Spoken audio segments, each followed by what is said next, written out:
ಯೋಜನೆಯಡಿ ಅಭಿವೃದ್ಧಿಯಾಗಿರುವ ಉದ್ಯಾನವನಗಳು ಅಧ್ವಾನದ ಹಂತಕ್ಕೆ ತಲುಪಿವೆ. ಮಕ್ಕಳ ಆಟಿಕೆ ಸಾಮಗ್ರಿಗಳು ಹಾಳಾಗಿದ್ದು, ನಿರ್ವಹಣೆ ಕೊರತೆಯಿಂದ ಸ್ವಚ್ಛತೆ ಮಾಯವಾಗಿದೆ. ಬನ್ನಿ ಉದ್ಯಾನವನಗಳ ಪರಿಸ್ಥಿತಿ ಇಂದು ಹೇಗಿದೆ ಎಂಬುದನ್ನು ನೋಡಿಕೊಂಡು ಬರೋಣ. ಹುಬ್ಬಳ್ಳಿ ನಗರದಲ್ಲಿ ಸ್ಮಾರ್ಟ್ ಸಿಟಿ ಯೋಜನೆಯಡಿ ನಗರದ ಹೃದಯ ಭಾಗದಲ್ಲಿರುವ ಇಂದಿರಾ ಗಾಜಿನ ಮನೆ ಮತ್ತು ತೋಳನಕೆರೆ ಉದ್ಯಾನಗಳನ್ನು ಕೋಟ್ಯಂತರ ವೆಚ್ಚದಲ್ಲಿ ಅಭಿವೃದ್ಧಿಪಡಿಸಲಾಗಿದೆ. ಆದರೂ ಉದ್ಯಾನಗಳು ಮಾತ್ರ ಸ್ಮಾರ್ಟ್ ಆಗಿ ಉಳಿದಿಲ್ಲ.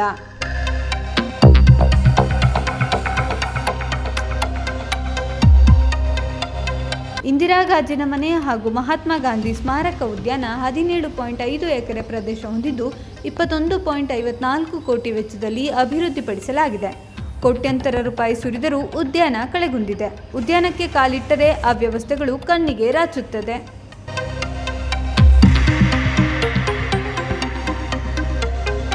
ಎಲ್ಲೆಂದರಲ್ಲಿ ಕಸ ಗಿಡಗಂಟಿಗಳು ಬೆಳೆದಿದ್ದು ವಿಷ ಜಂತುಗಳ ಆವಾಸ ಸ್ಥಾನವಾಗಿದೆ. ಇದರಿಂದ ಜನರು ಭಯದಲ್ಲಿಯೇ ಓಡಾಡುವಂತಾಗಿದೆ. ಸಂಗೀತ ಕಾರಂಜಿ ಯಾವಾಗಲೂ ಬಂದಾಗಿದ್ದು ವೀಕ್ಷಿಸಲು ನಿರ್ಮಿಸಿರುವ ಆಂಪಿ ಥಿಯೇಟರ್ನಲ್ಲೂ ಗಿಡಗಳು ಬೆಳೆದಿವೆ. ಇಲ್ಲಿನ ಸ್ಮಾರ್ಟ್ ಸಿಟಿ ವ್ಯವಸ್ಥೆಯನ್ನು ನಾವು ನೋಡೋಕೆ ಹೋದರೆ ಅಲ್ಲಿ ಸಂಪೂರ್ಣ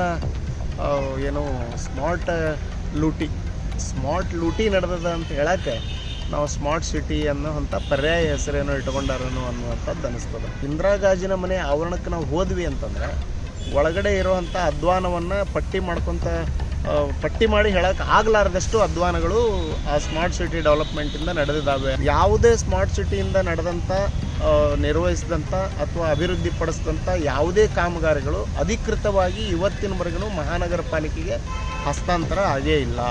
ಈ ಸ್ಮಾರ್ಟ್ ಲೂಟಿಯ ತನಿಖೆಯನ್ನು ಯಾರು ಮಾಡಬೇಕು, ಆ ತಪ್ಪಿತಸ್ಥ ಅಧಿಕಾರಿಗಳ ಮೇಲೆ ಯಾರು ಕ್ರಮ ಜರುಗಿಸಬೇಕು, ಈ ಸಾರ್ವಜನಿಕ ಹಣದ ಪೋಲನ್ನು ಯಾರು ತಡಿಬೇಕು ಅನ್ನುವಂಥದ್ದು ನಮ್ಮ ಮುಂದಿರುವಂಥ ಬಹುದೊಡ್ಡ ಪ್ರಶ್ನೆ ಆಗಿದೆ. ಉದ್ಯಾನದಲ್ಲಿರುವ ಕಲಾಕೃತಿಗಳು ಹಾಳಾಗಿವೆ. ಮಕ್ಕಳಿಗಾಗಿ ನಿರ್ಮಿಸಿದ್ದ ಪುಟಾಣಿ ರೈಲು ನಿಂತಲ್ಲಿಯೇ ನಿಂತಿದ್ದು ರೈಲಿನ ಅಂದವಷ್ಟೇ ಅಲ್ಲದೆ ಅದರಲ್ಲಿರುವ ಸಾಮಗ್ರಿಗಳೆಲ್ಲ ಹಾಳಾಗಿವೆ. ರೈಲ್ವೆ ಹಳಿ ಮೇಲೆ ಕಸ ಬೆಳೆದಿದ್ದು ರೈಲು ಹಳಿ ಎಲ್ಲಿದೆ ಎಂದು ಹುಡುಕುವಂತಾಗಿದೆ.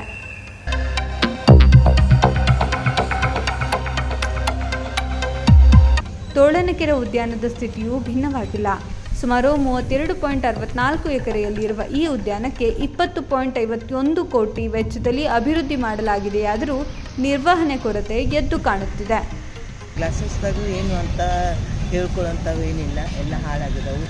ಹುಡುಗರಿಗೆ ಆಡುವಂಥ ಇದೂ ಇಲ್ಲ, ಎಲ್ಲ ಹಾಳಾಗಿ ಏನು ಹೋಗಕ್ಕೆ ಬರ್ದಂಗೆ ಆಗಿದ್ದಾವೆ. ಆಮೇಲೆ ತೋಳನಕೆರೆನೂ ಅಷ್ಟೇ, ಅದು ಏನೂ ಉಪಯೋಗ ಇಲ್ಲ, ಎಲ್ಲ ನೀರು ನಿಂತ್ಕೊಂಡಿದ್ದಾವೆ. ಆಡುವಲ್ಲೇ ಹುಡುಗರು ಆಡುವಂಥ ಇದು ಅಷ್ಟೆಲ್ಲ ಸರಿ ಇಲ್ಲ. ಕೆಲ ಆಟಿಕೆ ಸಾಮಗ್ರಿಗಳು ಹಾಳಾಗಿದ್ದು ಮಕ್ಕಳ ಆಟಕ್ಕೆ ಉಪಯೋಗಕ್ಕೆ ಬಾರದಂತಾಗಿವೆ. ಜಿಮ್ ಮಾಡುವವರಿಗೆ ಅನುಕೂಲವಾಗಲೆಂದು ಅಳವಡಿಸಿರುವ ಜಿಮ್ ಪರಿಕರಗಳು ಸಹ ಹಾಳಾಗಿವೆ. ಕೊಳಚೆ ನೀರು ಕೆರೆಯನ್ನು ಸೇರುತ್ತಿದ್ದು ದುರ್ನಾತ ಬೀರುತ್ತಿದೆ.